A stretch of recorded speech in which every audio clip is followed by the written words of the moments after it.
Hello दोस्तों, कैसे हैं आप लोग। तो आज हम पढ़ेंगे वर्ल्ड वॉर वन के पार्ट सेकंड के बारे में। इस वीडियो का ये मेरा दूसरा पार्ट है। इससे पहले वर्ल्ड वॉर वन पे मैंने एक और पार्ट बना चुका हूँ, जिसमें मैंने आपको बताया था वर्ल्ड वॉर वन किन कारणों से हुआ था और क्या क्या मेन कारण थे जिससे वर्ल्ड वॉर वन को अंजाम दिया गया, और कौन कौन से इन्वेंशन हुए थे, क्या क्या ट्रीटीज़ थी। आज हम उसी को कंटिन्यू करेंगे। तो आज हम पहले पढ़ेंगे कि उन ट्रीटीज़ का क्या साइड इफ़ेक्ट हुआ। तो जो रशिया देश था उसकी सर्बिया के साथ एक ट्रीटी हुई थी। किसके साथ? सर्बिया के साथ। सर्बिया वही देश है जिस देश के नागरिक ने फ्रांस फर्डिनांड को मार दिया था। फ्रांस फर्डिनांड कौन था? ऑस्ट्रो हंगेरियन एम्पायर का एकलौता राजकुमार था। तो आइए, तो इन्होंने ऐसा क्यों किया? वैसे कि जो इनकी जो ट्रीटी थी वो इतनी ज़्यादा इम्पोर्टेंट नहीं थी, फिर भी इन्होंने ऐसा इसलिए किया क्योंकि जिस समय ये सब हो रहा था तभी रशिया में वहाँ के ज़ार, यानी कि अपने इंडिया की भाषा में कहे तो किंग के सामने रिवॉल्यूशन हो रहा था। और वहाँ के ज़ार ने ये सब रिवॉल्यूशन में से सबका ध्यान हटाने के लिए उन्होंने ऐसा किया और अपनी सेना भेज दी सर्बिया की तरफ। तो जिससे क्या हुआ, जो जर्मनी का जो सम्राट था विलियम केजर, KEGAR, उसने रशिया को धमकी दी कि आप अपनी सेना पीछे नहीं लोगे तो हम आप पे अटैक कर देंगे। वैसे जर्मनी को लगा नहीं होगा कि ऑस्ट्रो हंगेरिया एम्पायर के साथ एक छोटी सी ट्रीटी उसको जर्मनी और रशिया के साथ इतने बड़े युद्ध में बदल देगी।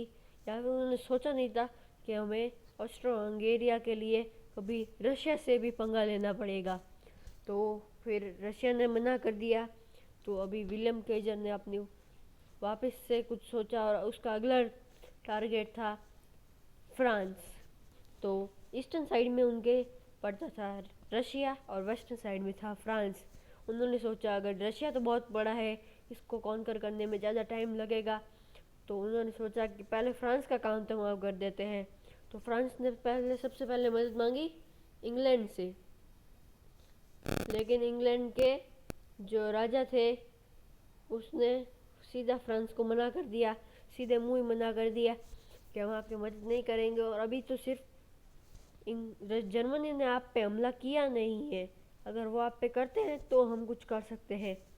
तो ठीक है, उन्होंने कहा कुछ नहीं, हम प्रतीक्षा करते हैं। इसके बाद जर्मनी को तो पक्का था कि वो अटैक करेगा, लेकिन जब इंग्लैंड ने जर्मनी के साथ जो रिश्ते थे वो बहुत ही अच्छे थे, मतलब दुश्मन नहीं थे वो। और यूँ कहिए कि इंग्लैंड के जो उस टाइम के प्राइम मिनिस्टर थे और विलियम केजर, वो दोनों कजिन थे। तो एक बार तो इंग्लैंड ने बिल्कुल साफ मना कर दिया। उसके बाद क्या हुआ कि इंग्लैंड को वर्ल्ड वॉर वन में कूदना पड़ा। तो आइए देखते हैं। तो ये है मैप।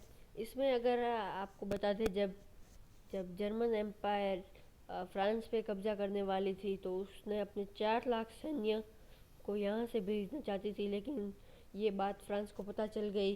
तो उन्होंने यहाँ पे 16 लाख 16 लाख यानी कि 4 गुना जो थे उनको खड़ा कर दिया सैनिकों को।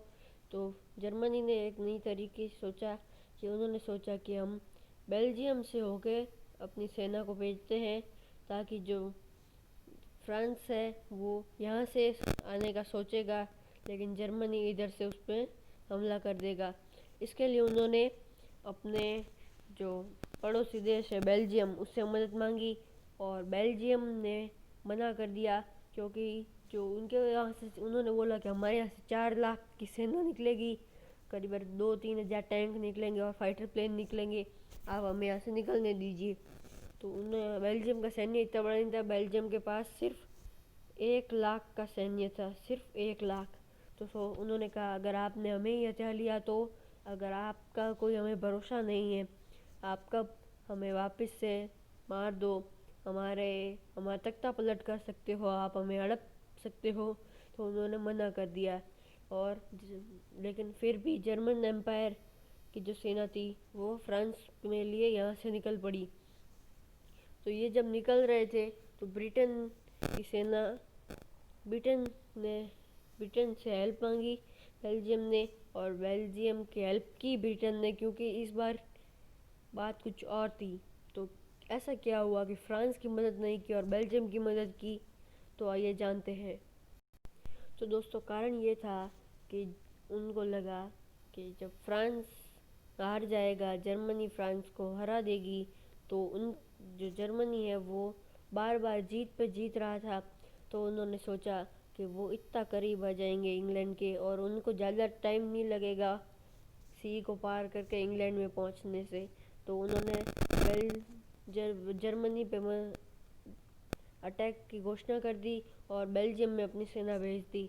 लेकिन जैसे तैसे जर्मन सैनिक यहाँ से निकल के यहाँ पे पहुँचे और उन्होंने फ्रांस पर आक्रमण कर दिया। तो आइए देखते हैं आगे क्या हुआ। तो दोस्तों, आप सोच रहे होंगे ब्रिटिश आइलैंड थोड़ी ना कोई बड़ा आइलैंड है, इतना सही आइलैंड है, इसको हराना तो बहुत आसान होगा, इसके पास ज़्यादा सैन्य भी नहीं होगा, इसके पास ज़्यादा सैनिक नहीं होंगे। लेकिन इसके क्या है कि इनके पास जो इंडस्ट्रियल रिवॉल्यूशन था वो यहाँ से ही निकला था।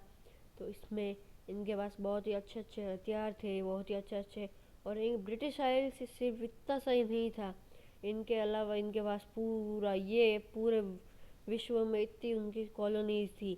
इसमें ऑस्ट्रेलिया, भारत और कनाडा जैसे बड़े देश शामिल थे। इसमें साउथ अफ्रीका है, न्यूजीलैंड है। तो इस सब में भी सबसे बड़ा सैन्य था भारत देश का। भारत देश के करीबन इसमें 11 लाख सैनिक गए थे युद्ध करने वर्ल्ड वॉर 1 में, और जिसमें से करीब 80,000 लोग मारे गए थे और 16 करीब 16 के आसपास, मतलब एक्सट्रीम ज़्यादा घायल हो गए थे, और करीबन 8 लाख थे वो अपने घर सही सलामत नहीं पहुंच पाए थे। उनके कुछ कुछ ना कुछ उनमें प्रॉब्लम आ गई थी, क्योंकि कईयों की आंख ब्लाइंड हो गई थी, कईयों के पैर में कट गए थे, कईयों के गोलियां लग गई थी। तो ऐसे पैरालाइज हो गए थे, यूँ कहिए तो शॉर्ट फॉर्म में। तो ब्रिटिश पावर थी वो सबसे बड़ी पावर थी उस टाइम की, सबसे तो इतना एरिया था उसके पास वर्ल्ड का उस टाइम पे भी। पहले तो बहुत ज़्यादा था, पहले तो अमेरिका वगैरह बहुत से देश उसमें शामिल थे। तो आइए अब आगे बढ़ते हैं। इसमें एक देश अटलांटिक ओशन के उस पार बैठा सब कुछ देख रहा था। जी हाँ, वो था सेंट्रल अमेरिका, या फिर यूँ कहिए तो यूएसए। तो यूएसए कुछ नहीं चाहता था कि उसके पास वाले कॉन्टिनेंट में क्या हो रहा है, यूरोप में भले कुछ भी हो उसको कोई फ़र्क नहीं पड़ता। तो आप सोच रहे होंगे कि यूएसए वॉर में क्यों आया, उसको अगर ये सब में कोई इंटरेस्ट नहीं था तो उसको वॉर में क्यों आया। तो दरअसल देखिए हुआ क्या। अब जो जर्मनी देश था उसने अपनी सेना को उतारा अटलांटिक ओशन में। जो ज़्यादातर पहले ओशन पे ब्रिटिश का ही राज रहा है कई सालों तक। तो वो जर्मनी उनको तोड़ने के लिए, ब्रिटिश की मोनोपोली समुद्र में ख़त्म करने के लिए उसने अटलांटिक ओशंस में अपने जहाज उतारे। क्योंकि अटलांटिक ओशन से आप देख सकते हो, आप सारे तरफ जा सकते हो, कोई भी ऐसी जगह नहीं है जिधर से आप अटलांटिक ओशन से नहीं जा सकते। ऐसे कहें तो अटलांटिक ओशन एक ट्रेड रूट था यूरोप और नॉर्थ अमेरिका का।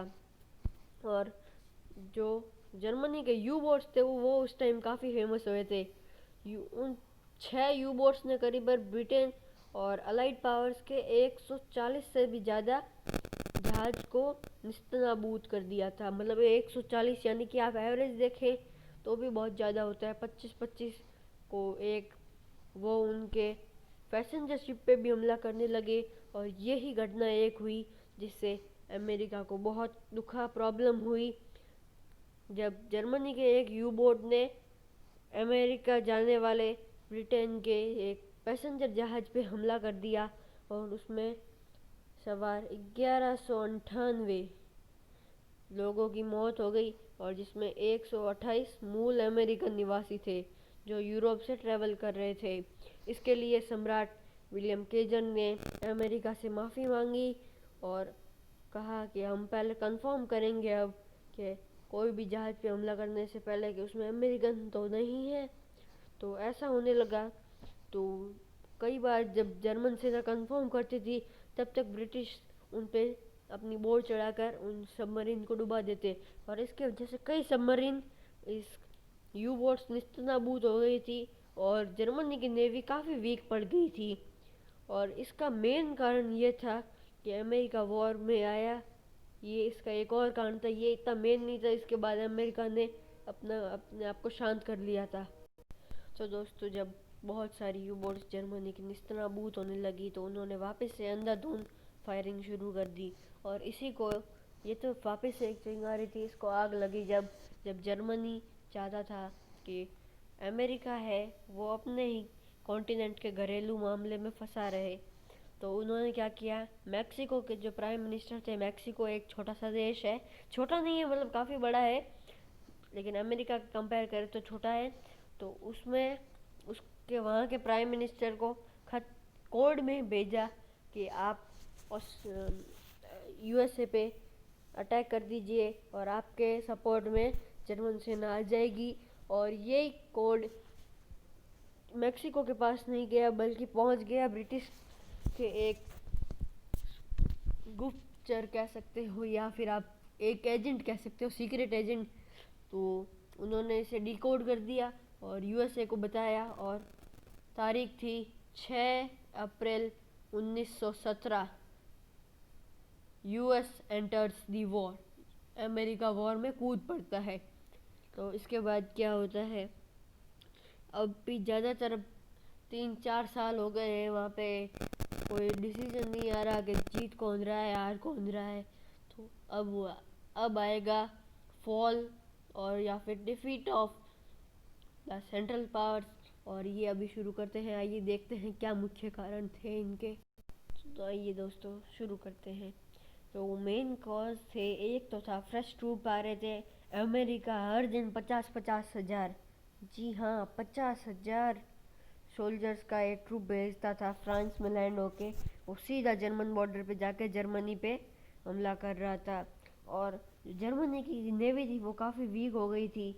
और इसमें 1916 में ऑस्ट्रिया हंगेरियन एम्पायर गिर चुका था, क्योंकि वहाँ के जो राजा थे फ्रांसिस जोसेफ, जिनके बारे में मैंने पहले वीडियो में जिक्र किया था, वो उनकी डेथ हो गई। और उनके जो कमांडर थे पीछे वो इतने अच्छे नहीं थे और देश ख़त्म हो गया। और इसके बाद 4 साल से जो अब युद्ध चल रहा था उसमें देश पूरी तरह से कंगाल हो गए, या फिर यूँ कहीं कि बैंकरप्ट होने आए थे और मिलिट्री वीक हो गई। मैनी सोल्जर तो यूं ही मर रहे थे कि खाने की कमी से जो भी खाना आता था, या जर्मनी के जो खाना आ रहा था वो इंग्लैंड वाले तोड़ देते या फिर उस शिप को फेंक देते, पानी के अंदर ही डुबा देते। और जो ट्रक थे उनको ब्लास्ट कर देते, जिससे खाना नहीं पहुंच रहा था। और कई जो गैस छोड़ी जा रही थी, जहरीली गैस, उनसे डिसीजेस फैल रही थी मिलिट्री कैंप में और उससे कई ज़्यादा जने मरे। तो इसके आउटकम्स के अभी बारे में पढ़ते हैं। तो सबसे पहला था the fall of Austro Hungarian empire, जो कि मैंने आपको बताया ऑस्ट्रो हंगेरियन एम्पायर पूरी तरीके से ख़त्म हो गया था। यूँ कहिए कि पूरा देश का नाम ही मिट गया। 2 नए देश की स्थापना हुई, नाम ऑस्ट्रिया और हंगेरिया, या फिर यूँ कहिए हंगरी। ये 2 नए देश अलग अलग बन गए और बाकी देशों को स्वतंत्रता दे दी गई। और यूएसएसआर को हटा दिया, यूएसएसआर को बनाया गया। जो 300 साल से जार की मोनार्की चल रही थी रशिया से, वो उसको तख्ता पलट करके हटा दिया गया और यूएसएसआर यानी कि United Soviet union of Russia की स्थापना हुई। एक लीग ऑफ नेशंस बनाया गया ताकि आगे कोई वर्ल्ड वॉर वन की तरह और कोई दूसरा वर्ल्ड वॉर ना हो। और जो ऑटोमन एम्पायर था वो उसका लगभग पतन हो गया था। कई नए देश बनाए गए जैसे कि पोलैंड, लिथुआनिया, लतविया, यूगोस्लाविया तो बाद में जाके ख़त्म हो गया था। ट्रीटी ऑफ वर्साइल्स कराई गई थी जर्मनी के लिए। ये ट्रीटी ऑफ वर्साइल कहे या फिर आप पूरा कह सकते हो कि जर्मनी के ऊपर पूरा अत्याचार ही था। तो दोस्तों क्या था कि इस ट्रीटी में जर्मनी को पूरा समझो, इस पे पूरा दोष जर्मनी पे ही दे दिया कि वर्ल्ड वॉर वन पूरा जर्मनी ने ही कराया गया। जर्मनी पे 50 अरब डॉलर का जो पेनल्टी लगाई गई फ्रांस और ब्रिटेन के द्वारा, जिससे कि वो अभी 2010 में ही पूरा कर पाए हैं। 2010 में उनकी जो ये पेनल्टी थी वो ख़त्म हुई है, और जिसमें था कि अब जर्मनी के पास सिर्फ 1 लाख ही सैनिक होंगे, और इनके जो पूरे रिसोर्सेज थे उस पे ब्रिटेन और जर्मनी के सारे ब्रिटेन पे कब्जे कर लिए ब्रिटेन ने, और जो भी मिनरल्स थे वो फ्रांस ने कब्जे में ले लिए। और जो उनका विलियम केजर था वो भाग के नीदरलैंड चला गया, क्योंकि उसको अपनी जान का खतरा था। और उसको ऐसा कहा गया कि उनको मतलब ऐसा ट्रीट किया गया उन 21 सालों में, वर्ल्ड वॉर 1 और वर्ल्ड वॉर 2 के बीच वाले, कि आप मतलब मान नहीं सकते ऐसे उनको ट्रीट किया गया। स्लेव से बुरी आदत थी उनकी। लेकिन आगे जाके 1937 में हिटलर ने इस ट्रीटी का पूरा भंग किया। इस ट्रीटी को बिल्कुल भी नहीं माना। हिटलर ने कहा जो युद्ध हमने करवाया ही नहीं उसे हम क्यों माने कि युद्ध हमने करवाया है। और ऑटोमन एम्पायर जो मतलब अपने ख़त्म होने पर ही था, उसके लिए ट्रीटी ऑफ अंकारा साइन की गई। वो भी जब ऑटोमन एम्पायर ख़त्म हो गया तो वो भी ट्रीटी का कोई मतलब नहीं रहा। तो दोस्तों मैं आपको एक इंसिडेंट बताता हूँ जिसके बारे में वर्ल्ड वॉर 2 शुरू हुआ। ऐसा तो इंसिडेंट था वो पोलैंड वाली, हिटलर ने बदला लेने के लिए। लेकिन जब वर्ल्ड वॉर 1 चल रहा था तब की ये कहानी है। ऐसा कहा जाता है कि एक फ्रांस का एक व्यक्ति था, जॉन स्ट्रिड्रिट। वो अपने साथी के साथ मशीन गन से फायर कर रहा था जर्मन सेना के सामने, और उसके सामने तभी एक जर्मन सैनिक आया। उसकी आंखें मतलब ब्लाइंड थी, वो उसके हाथ बुलेट लगी हुई थी पैर में एक, और उसने उसको छोड़ दिया। और क्या, और वो उसको वापस अपने देश के सैनिकों के पास पहुंचा के आया। कौन? जॉर्ज स्ट्रिडिट। तो अगर वो जब तक जॉर्ज स्ट्रिडिट मरा नहीं 1977 तक, तब तक उसको इस बात का पछतावा हुआ कि उसने उस आदमी को क्यों मार दिया, क्यों नहीं मारा। अगर वो उस आदमी को मार देता तो शायद तक वर्ल्ड वॉर 2 नहीं होता, क्योंकि उस आदमी का नाम था एडोल्फ हिटलर। तो ये आपको मैं एक बताता हूँ वर्ल्ड वॉर 1 के बाद का यूरोप। ये देखिए कई नए देश बने, मैंने बोला था जैसे कि पोलैंड, लिथुआनिया, लाटविया, ये सारी बाल्टिक कंट्रीज़ है। और ये यहाँ पे एक नया देश बना यूगोस्लाविया। यूगोस्लाविया देश तो फिर बाद में टूट गया। यहाँ पे सोवियत रशिया था, पोलैंड, जर्मनी के काफ़ी हिस्से ले लिए गए या फिर इंडिपेंडेंट कर दिए। यहाँ पे फ्रांस ने एक हिस्सा ले लिया राइनलैंड नाम का, जिससे अब कोई क्लियर बॉर्डर नहीं था जर्मनी और फ्रांस के बीच में। अब जर्मनी डायरेक्टली फ्रांस पे हमला नहीं कर सकता था, और बाकी सब सेम ही था वैसे। और इन्होंने ऑटोमन एम्पायर की काफ़ी, ये देखिए मैंने बोला था ऑटोमन एम्पायर लगभग ख़त्म ही होने वाला था, क्योंकि ऑटोमन एम्पायर इतना बड़ा था और अब इतना सा हो गया सिकुड़ के। तो थैंक यू फॉर वॉचिंग, और प्लीज़ लाइक कीजिए और शेयर कीजिए, और अगर आप इस चैनल पे नए हैं तो इसे सब्सक्राइब कीजिए। Thank you.